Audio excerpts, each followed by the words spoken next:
Destaque para Raposa, como foi o dia do Cruzeiro. Essa semana tem um Corinthians no caminho da Raposa lá em Sampa. Regenerativo na segunda-feira. Jogadores do Cruzeiro se preparando para enfrentar o Corinthians. Não para, né? O calendário agora vai ser assim, um jogo atrás do outro. Afinal de contas, o Campeonato Brasileiro passou a ser de suma importância para o líder. O Cruzeiro, que fez um regenerativo nesta segunda, com algumas notícias importantes, como Lucas Silva e Lucas Vidalba. O Lucas Silva entra no segundo tempo no jogo contra o Juventude, 4-0 no Mineirão.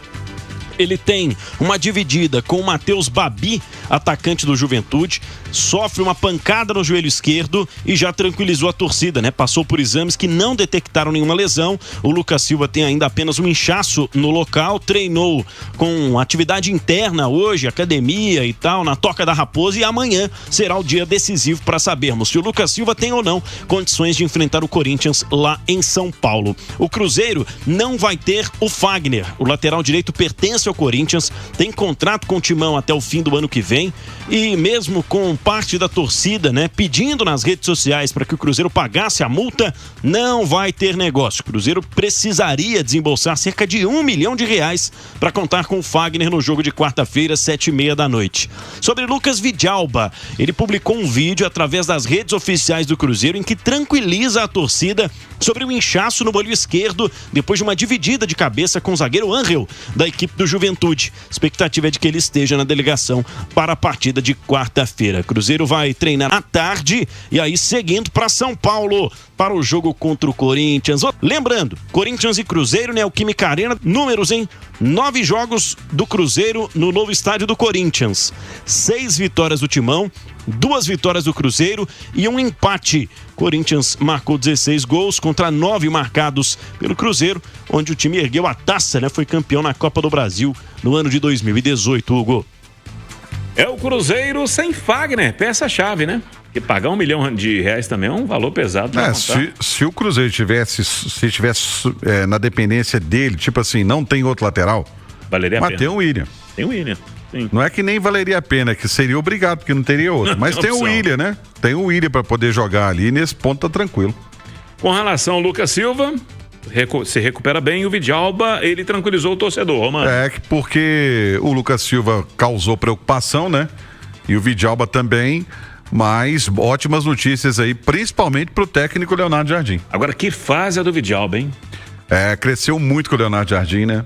Cresceu muito. Eu me lembro que o Pedro Lourenço, o dono da SAF, chamou ele de elevador que não parava em andar nenhum, né? Me lembro disso. Pois é, agora o cara deu a volta por cima. Tá brilhando na zaga do Cruzeiro. E vamos com os números da campanha do Cruzeiro no Brasileirão, Pedro Abílio. Hugo, alguns números importantes que a Itatiaia separou nesta segunda-feira sobre esta campanha excepcional que faz o Cruzeiro no Campeonato Brasileiro. São 33 pontos, né? É o melhor mandante da competição e são 18 gols marcados em 8 partidas no Mineirão, tá? Só 4 gols sofridos pelo Cruzeiro quando joga dentro de casa. Nas últimas 10 rodadas, o Cruzeiro fez 26 pontos. Isso dá 7 pontos a mais que o Flamengo. É quem mais marcou pontos nessas últimas 10 rodadas. E o Flamengo é o terceiro, né? O Botafogo é o segundo time num recorte aí de 10 jogos que estão nessa arrancada, lutando lá na parte de cima da tabela de classificação. O Cruzeiro tem o melhor ataque da competição, empatado justamente com o Flamengo, que chegou ontem a 27 gols. Terceira melhor defesa, 9 gols sofridos, só perde para Flamengo com 5. E o Botafogo, que sofreu 7 e agora 3 vitórias seguidas com 10 jogos de invencibilidade na Série A do Campeonato Brasileiro. Individualizando um pouco, trazendo esse recorte para atacantes importantes, o Caio Jorge, que completou 1 ano de jogos oficiais pelo Cruzeiro, né? No ano passado estreou justamente em 20 de julho, na derrota para o Palmeiras lá em São Paulo por 2-0, já reescreveu completamente a sua história, né? São 47 jogos, 24 partidas nesta temporada de 2025. Ele deu 6 assistências e marcou 21 gols. Ainda sobre números, tá? Gabriel Barbosa já superou bastante o ano passado dele no Flamengo, que foi um ano difícil, né? Ano passado no Flamengo, 8 gols e 1 assistência em 38 jogos. Neste ano, 11 gols e 4 assistências em 25 partidas pelo Cruzeiro. Números impressionantes do Cruzeiro no Mineirão nesse Campeonato Brasileiro. nessa era Leonardo Jardim. Que reviravolta do Cruzeiro nos últimos anos, hein, Romano? O Cruzeiro, o que, pra mim, uma das... Porque são várias nuances, né? Sim. Uma peça fundamental é ser um excelente mandante. E você tem que ser um bom visitante sem roubar ponto dos outros. E outra coisa, a terceira nuance, não perder ponto pra quem tá atrás na tabela. Agora tá todo mundo atrás, porque o Cruzeiro é o líder. Mas eu digo assim, eu já falei isso aqui na Itatiaia, existem campeonatos dentro do Campeonato Brasileiro. Tem o campeonato daqueles que brigam pelo título, daqueles que brigam pela Libertadores, Sul-Americana e permanência. O Juventude, por exemplo, foi um adversário que briga nesse momento para permanecer na primeira divisão. Você não pode perder ponto para esse tipo de equipe, principalmente jogando em casa. E o Cruzeiro não deu sopa pro azar, venceu bem. A peça mais importante, claro que é um conjunto, Romano, jogadores, staff, todo mundo colabora para isso, mas a peça-chave para essa redenção do Cruzeiro na temporada. Leonardo Jardim. É porque deram autonomia total ali, né, também. Deram autonomia para quem entende, né? Sim. E aí ele mostrou, chamou o Pedrinho ali para comer uma bucleada, mostrou para ele, ó, aqui, vamos fazer assim e tal. Ele confiou na ideia do Leonardo e tá aí. E eu vou reforçar um ponto aqui, a maturidade do Gabigol. Que se comporta tranquilo no banco. Mas se não tiver maturidade com... Não, mas muitos jogadores com o nome do Gabigol é uma situação complicada, né? Administrar ego é difícil. Amigo, mas aí que tá. Tem treinador que é administrador de ego. Tem treinador que quer ser maior do que jogador. Felipe Luiz teve problema no Flamengo com o jogador que é da casa. Aí é outros 500, aí eu não vou entrar no mérito, porque eu não sei... Mas eu falo da linha de trabalho, que é uma linha europeia. Não, a questão nem é questão de linha europeia. Você tem treinador brasileiro, por exemplo, que é um cara que administra bem o vestiário, que é um cara bom de vestiário, que tem um grupo na mão. Depende de treinador para treinador. Eu já vi treinador querer ser maior do que jogador.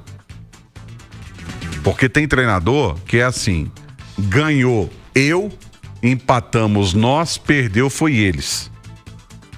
Principalmente em coletiva, né? O Leonardo Jardim já é diferente. Na coletiva ontem, por exemplo, ele deu todos os méritos para os jogadores. Sim. A vitória é deles. Ou seja, é um cara que sabe administrar vestiário. Vamos com mais uma da Raposa, mais uma do Cruzeiro, Pedro Abílio. Para fechar então, Hugo Guimeira, revelado na base do Cruzeiro, foi apresentado hoje pelo Feirense em Portugal. Ele está emprestado por 1 ano ao time que está na 2ª divisão de Portugal. Ele estava na Aparecidense, lá em Goiás, e o vínculo era válido até a disputa da Série D do Campeonato Brasileiro, mas foi rescindido para que ele pudesse ser negociado com o futebol português. Sorte ao Guimeira, cria da Toca, que vai se aventurar pela Europa lá em Portugal, Hugo. E eu me recordo, valeu Pedro, Romano, eu me recordo que o Guimeira era destaque na base do Cruzeiro, era impressionante como ele gastava a bola. Mas aí tem aquela questão que eu sempre falo aqui, né? A tal da transição é que é o negócio. A transição, ela precisa ser muito bem feita. Envolve um monte de coisa, envolve a absorção pelo profissional, o profissional estar pronto para receber o garoto, ter um time já pronto para ele poder entrar e não sentir, mas passa também pelo lado do garoto, o lado psicológico, você vai subir, etc e tal.